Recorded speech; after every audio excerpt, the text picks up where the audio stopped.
Halo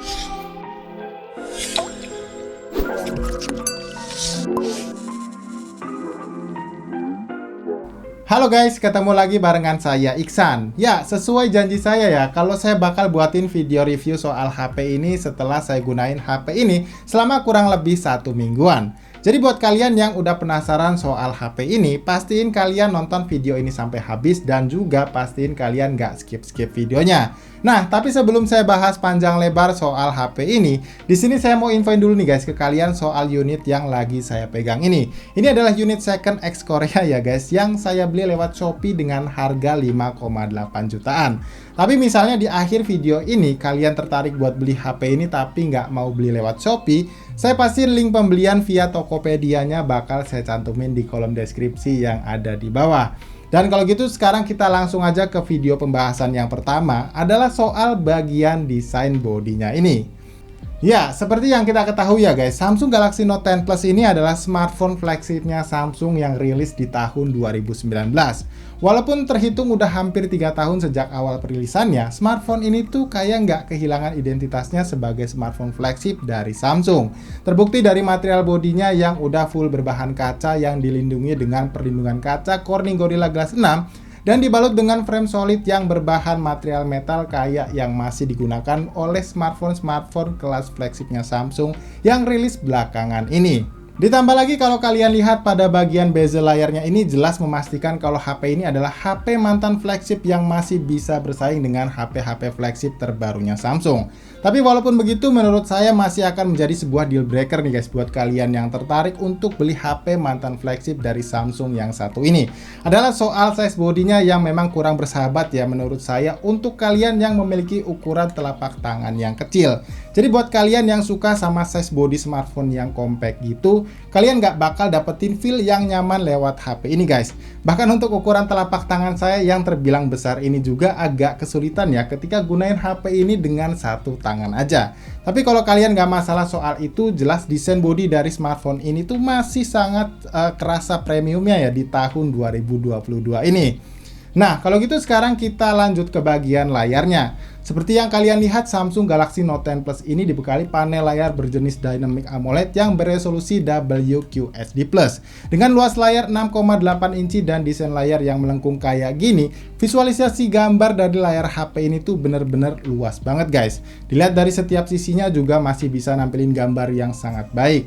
Dan selain itu, layar dari HP ini juga sudah mendukung tampilan gambar HDR10+, yang mana saat kalian memainkan konten-konten yang mendukung di layar HP ini, warna yang dihasilkan udah pasti bikin manjain mata kita banget nih. Bahkan jujur aja nih guys, belakangan ini saya sering lupa waktu ya kalau lagi maraton drakor atau maraton anime lewat layar dari HP ini. Karena memang sebegitu bagusnya ya guys kualitas gambar yang dihasilkan dari layar HP ini. Nah, tapi hal tadi tentu aja nggak bakal terjadi ya guys kalau kualitas dari audio speaker yang dihasilkan dari HP ini berkualitas buruk. Dan memang untungnya aja nih, smartphone ini tuh udah dibekali kualitas audio stereo speaker yang baik untuk mendukung kegiatan multimedia di smartphone ini. Dan tentu aja ini pastinya berkat tuningan audio dari AKG. Ya, lanjut kalau kita ngomongin soal performanya nih. Smartphone ini tuh masih terbilang cukup powerful ya guys kalau mau kalian gunain di tahun 2022 ini. Untuk penggunaan casual seperti balas pesan WhatsApp, scrolling sosmed, atau coret-coret gambar menggunakan S Pen-nya ini, chipset dari Exynos seri 9 yaitu Exynos 9825 yang berarsitektur 7 nanometer ini masih terbilang cukup lancar. Bahkan untuk penggunaan berat seperti bermain game, smartphone ini juga masih bisa kasih feel bermain yang sangat baik. Contohnya, waktu saya coba pakai buat main game kayak Mobile Legends, settingan grafis yang bisa didapat ini udah yang ultranya dan dengan frame rate-nya high. Untuk FPS-nya sendiri bisa dibilang smartphone ini masih bisa kasih rata-rata FPS di kisaran 55-60 FPS. Dan pastinya dengan rata-rata FPS tersebut, feel saat kalian bermain game Mobile Legends ini bakalan semakin smooth dan tentu aja bakal semakin menyenangkan. Nah, sedangkan untuk dipakai buat main game kayak PUBG Mobile, settingan grafisnya ini cuma mentok di SDR Ultra aja ya. Tapi meskipun kayak gitu guys, feel yang saya dapat waktu mainin game ini masih sangat baik. Bahkan saat saya pakai untuk ngerank 1-2 match plus untuk TDM 3-4 match, HP ini masih sangat nyaman dipakai main karena saya jarang sekali nemuin frame drop waktu dipakai main di HP ini. Bahkan saat saya gunain HP ini untuk main game berat kayak game Genshin Impact, saya masih bisa ngerasa nyaman mainin game ini di settingan medium 60 fps-nya. Ya, walaupun saya tetap masih bakal nemuin yang namanya frame drop, tapi feel sepanjang permainan jujur aja masih terbilang baik. Tapi misalnya nanti kalian coba dan nggak nyaman sama settingan grafisnya ini, kalian bisa kembali ke settingan grafis defaultnya aja ya, yaitu yang medium 30 fps. Nah, sementara kalau untuk urusan baterai, HP ini sudah dibekali kapasitas daya baterai yang menurut saya juga terbilang cukup besar, yaitu untuk ukuran sebuah smartphone kelas flagship sebesar 4500 mAh.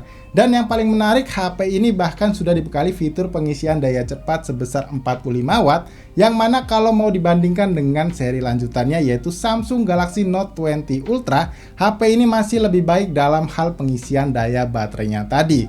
Untuk penggunaan casual non-gaming seperti streaming video di YouTube atau scrolling-scrolling sosmed, HP ini masih sanggup bertahan sekitar seharian penuh hanya dalam sekali ngecas. Tapi kalau pemakaian yang cukup intens seperti bermain game, jelas kalian bakal isi daya baterai dari HP ini minimal 2 kali dalam sehari. Oke, kalau gitu sekarang kita bahas soal kameranya. Dibekali setup quad kamera yang mana kamera utama dan kamera tele beresolusi 12 megapiksel yang sudah OIS, kamera ultrawide 16 megapiksel IIS, dan satu buah kamera depth sensor 0,3 megapiksel. Sementara untuk resolusi kamera selfie-nya, HP ini dibekali satu buah lensa kamera selfie yang beresolusi sebesar 10 megapiksel. Nah, kalau bicara soal kualitasnya, menurut saya ini udah nggak bisa kalian raguin lagi guys soal hal ini. Identitas HP ini sebagai smartphone flagship itu masih kerasa banget ya di setiap hasil jepretan kameranya. Dynamic range-nya kerasa luas, vibrance-nya pas, dan detail gambar objek di setiap tangkapan kameranya juga selalu tajam. Dan pastinya ini tuh berkat OIS dan IIS-nya yang disematkan di setiap lensa kameranya ini.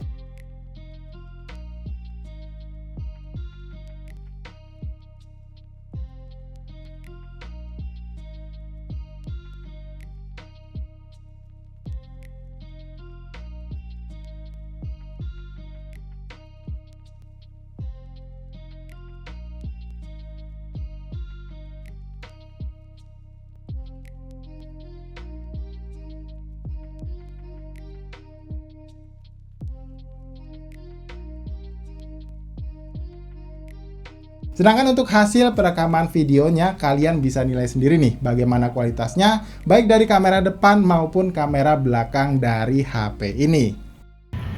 Oke, ini adalah hasil perekaman video dari kamera utamanya Samsung Galaxy Note 10 Plus yang punya resolusi sebesar 12 megapiksel dan ini udah punya OIS ya guys ya, atau Optical Image Stabilization.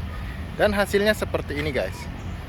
Ya, dan ini bisa langsung kalian ubah-ubah juga ya ke kamera telefotonya seperti ini dan ke kamera ultrawide-nya seperti ini guys ya. Nah, kalian bisa lihat. Ya, jadi seperti ini kualitasnya ya guys ya. Dan ini untuk kamera ultrawide-nya beresolusi 16 megapiksel. Dan untuk yang satunya lagi yang untuk telefotonya ini beresolusi sebesar 12 megapiksel sama seperti kamera lensa utamanya. Bagaimana untuk hasilnya guys? Apakah masih tergolong cukup baik? Atau menurut kalian agak sedikit kurang?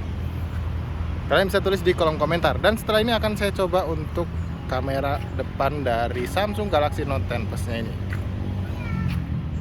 Ya, ini adalah hasil perekaman video dari kamera depannya Samsung Galaxy Note 10 Plus-nya. Kalau tadi itu kamera belakangnya ya yang beresolusi 12 megapiksel untuk kamera utamanya. Kemudian 12 megapiksel untuk kamera telefoto dan ultrawide-nya sebesar 16 megapiksel. Dan tadi saya set di resolusi 1080p 30 fps ya guys. Sebenarnya bisa sampai 4K 60 fps, cuman karena saya rendernya di Full HD ya 1080p 30 fps, jadinya biar pas aja gitu nanti untuk hasil rendernya. Dan ini juga saya setting di 1080p 30 fps dan kalian bisa lihat sendiri bagaimana kualitas perekaman videonya. Tapi kalau saya lihat untuk kestabilannya di bagian layarnya ini ya guys ya, ini tuh udah bagus banget ya. Terbilang cukup stabil dan nggak terlalu banyak guncangan. Dan kalian bisa nilai juga sendiri ya guys ya, bagaimana kualitas dari perekaman video kamera depannya si Samsung Galaxy Note 10 Plus-nya ini yang beresolusi sebesar 10 megapiksel. Kalian bisa tulis di kolom komentar yang ada di bawah. Ya, sebelum kita lanjut ke kesimpulannya, ada satu hal penting lagi nih guys yang wajib kalian pahami soal HP ini. Ya, walaupun HP ini tuh udah rilis sejak 3 tahun yang lalu, nyatanya kalau soal urusan update software, Samsung masih kasih kesempatan untuk update di HP ini. Terbukti pada unit yang lagi saya pegang ini sudah menggunakan sistem Android 12 ya dengan basis UI yang paling baru, yaitu One UI versi 4.0. Dan kemungkinan HP ini juga masih akan mendapatkan update software hingga 2 atau 3 tahun ke depan. Jadi buat kalian yang mungkin khawatir soal hal ini, seharusnya udah nggak khawatir lagi ya guys, karena ini sudah dijawab. Nah, kalau gitu saatnya saya buat kasih kesimpulan soal HP mantan flagship dari Samsung ini, yaitu Samsung Galaxy Note 10 Plus. Ya, meskipun bisa saya simpulkan ya, smartphone ini sangat worth it buat kalian beli di tahun ini, kalian tetap harus ingat guys, unit yang saya beli ini adalah unit second ex Korea. Jadi biar bagaimanapun kondisi unit yang saya pegang ini bisa jadi berbeda dengan kualitas unit yang bakal kalian pakai nantinya. Dan satu lagi guys, meskipun HP ini udah memiliki sertifikasi IP rating IP68 alias anti air, saya sama sekali nggak ngerekomendasiin ke kalian untuk coba-coba main air dengan HP second ini.